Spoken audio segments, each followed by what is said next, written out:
Check out this scene from Death Note. Light, after Nier and the gang expose his identity, tries to weasel his way out of there by killing Nier. Masada then shoots the shit out of him, and what transpires is Light desperately shouting to Misa, to Takada, and to finally, the Shinigami Ryuk, who mercilessly writes his name in the Death Note. And this is his reaction.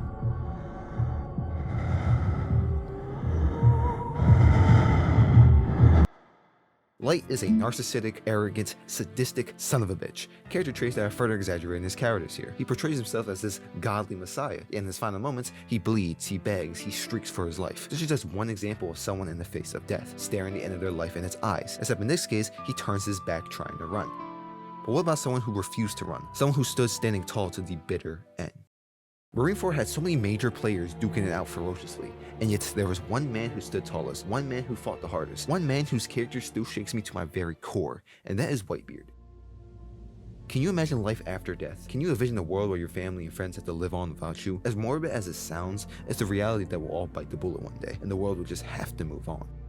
What makes Whitebeard's death so fucking masterful is what he says. Telling the world the truth of the One Piece is so selfless to me. Even in the face of death, the man refuses to fall down, nor run, both physically and idealistically. He stands there, he takes all their attacks in, and instead of cowering in fear, he chooses to look forth into the future. This is the exact opposite of Light. Whitebeard is someone who retains honor and faces death with courage. He may have lived his life as a pirate, as a scoundrel to the world, but here, to us and to his children, he undoubtedly died a father, a hero. The same can be said for the best character in Kingdom, Oki, who had the audacity to dream about a world without him. To die looking forward to a future you're not in is one of the most beautiful concepts I've ever heard in my life. But if we're talking about selflessness, no character better embodies what it means to sacrifice than Lelouch from Code Geass. We watched this dude turn into this global dictator, Lelouch from Britannia, the enemy of the world, who turned his back on his sister, on his comrades, on his own morals and ideals, just for the curtain to drop and for the Zero Requiem to be revealed.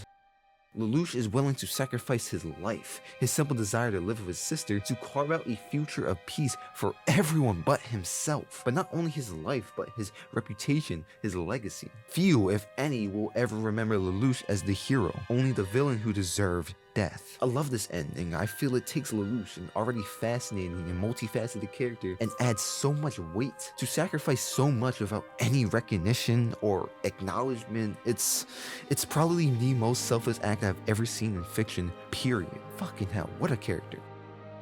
Altruism is a common thread in all the characters we discuss, and that makes sense. Characters can't just confront the end of their life for any willy-nilly reason. No, that shit takes courage and bravery and selflessness. But there's such a thing as selfish selflessness. There's a character out there that is actually condemned for repeatedly sacrificing themselves, and that is Natsuki Subaru, and arguably one of the best episodes in anime ever for me. In the face of death, Subaru shows that he's willing to sacrifice his own life for the sake of his loved ones, through his ability returned by death. However, that's just what he shows. ReZero does an incredible job at depicting genuine vulnerability and its characters. Love is at the crux of everything in ReZero. It's behind Roswell's diabolical plans, Subaru's own motivations, it's even behind Echidna, who's obsessed with the pursuit of everything. Subaru is the tragic hero of the story, the one who is resolute in being the only one to suffer in order to protect the people he loves. This is very similar to most of the characters previously, but the problem the series explores is he's terrified to die. It's something shown literally everywhere in the series, but Subaru doesn't want to die. That willingness to self-sacrifice isn't the truth of his character. It's a front he puts on, a facade to delude himself into using his ability.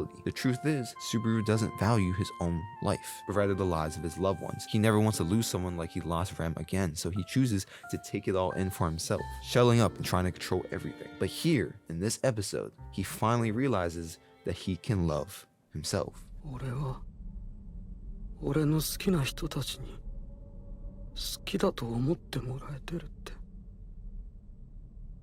思っていいのか It's such a grounded take on a self-sacrificing character. He's unable to comprehend the idea that he is more than his ability, that his life is worth something to the people he loves. Past the utility of return by death, past the things he can do for Emilia, for Rem, for Otto, past the giving of his own fucking life. He can simply put his faith and trust in them. Trust that they can suffer alongside him. Trust that they mourn his every death. Trust that they want him to live. 救われてほしいと、そう願っています。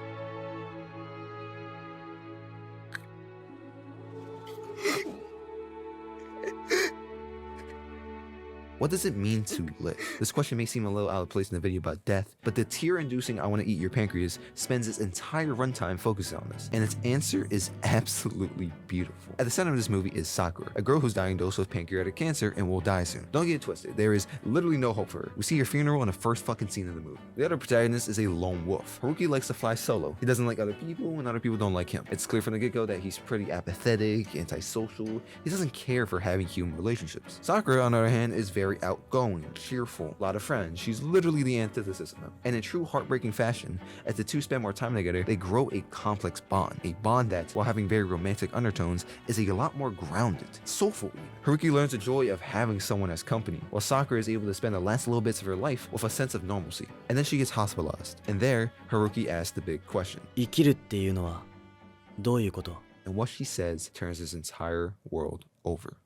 Life is people. It's hating someone, loving someone, speaking to someone, looking and feeling and touching and being with someone. Being alive means being with people.